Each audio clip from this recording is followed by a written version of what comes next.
ಆಗಮಿಸಿದ ಎಲ್ಲರಿಗೂ 78ನೇ ಸ್ವತಂತ್ರ ದಿನಾಚರಣೆಯ ಶುಭಾಶಯಗಳು.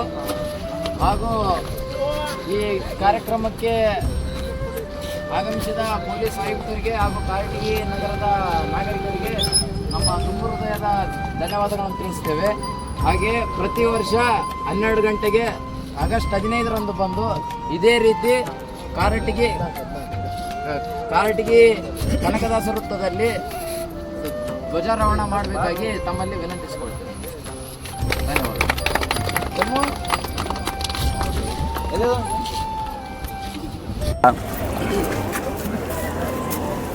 ಈ ಒಂದು ಧ್ವಜಾರೋಹಣ ಕಾರ್ಯಕ್ರಮದಲ್ಲಿ ಆಗಮಿಸಿರ್ತಕ್ಕಂಥ ಎಲ್ಲ ನನ್ನ ಆತ್ಮೀಯ ದೇಶ ಪ್ರೇಮಿಗಳೇ, ತಮ್ಮೆಲ್ಲರಿಗೂ 78ನೇ ವರ್ಷದ ಸ್ವತಂತ್ರ ದಿನಾಚರಣೆಯ ಶುಭಾಶಯಗಳನ್ನು ತಿಳಿಸುತ್ತಾ, ಇವತ್ತಿನ ದಿವಸ ಈ ಧ್ವಜಾರೋಹಣ ಕಾರ್ಯಕ್ರಮದಲ್ಲಿ ತಾವು ಆಗಮಿಸಿ ಈ ಕಾರ್ಯಕ್ರಮವನ್ನು ಯಶಸ್ವಿಗೊಳಿಸಿರ್ತಕ್ಕಂಥ ಎಲ್ಲರಿಗೂ ಮತ್ತೊಮ್ಮೆ ಸ್ವತಂತ್ರ ದಿನಾಚರಣೆ ಶುಭಾಶಯವನ್ನು ತಿಳಿಸುತ್ತಾ, ಸುಮಾರು 20 ವರ್ಷಗಳಿಂದ ನಾವು ಈ ಕನಕದಾಸ ವೃತ್ತದಲ್ಲಿ ಧ್ವಜಾರೋಹಣ ಕಾರ್ಯವನ್ನು ಮಾಡಿಕೊಂಡು ಬಂದಿರತಕ್ಕಂಥದ್ದು.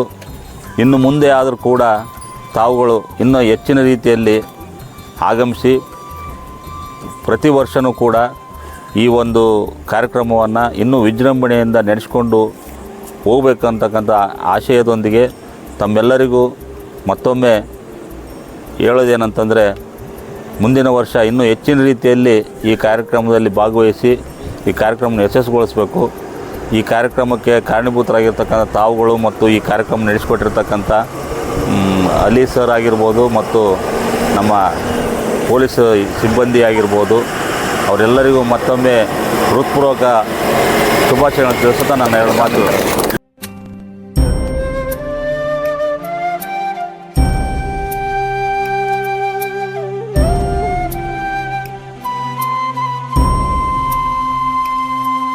ಇವತ್ತಿನ ದಿವಸ ಇನ್ನೊಂದು ಹಿಂದೂ ಜಾಗರಣೆ ವೇದಿಕೆಯ ಮಿತ್ರರು ಮತ್ತು ಕಾರಟಗಿಯ ಸರ್ವ ಭಕ್ತರು ಕೂಡ ಸಾಯಂಕಾಲ ಅಖಂಡ ಭಾರತದ ಸಂಕಲ್ಪ ಯಾತ್ರೆಯನ್ನು ಪಂಜು ಮೆರವಣಿಗೆ ಮೂಲಕ ಮಾಡಿರತಕ್ಕಂಥದ್ದು.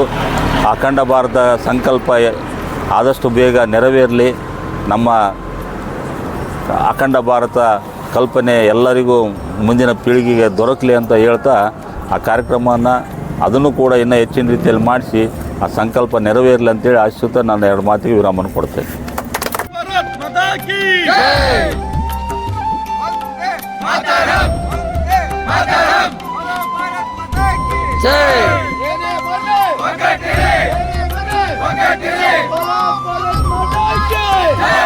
ವಂದೇ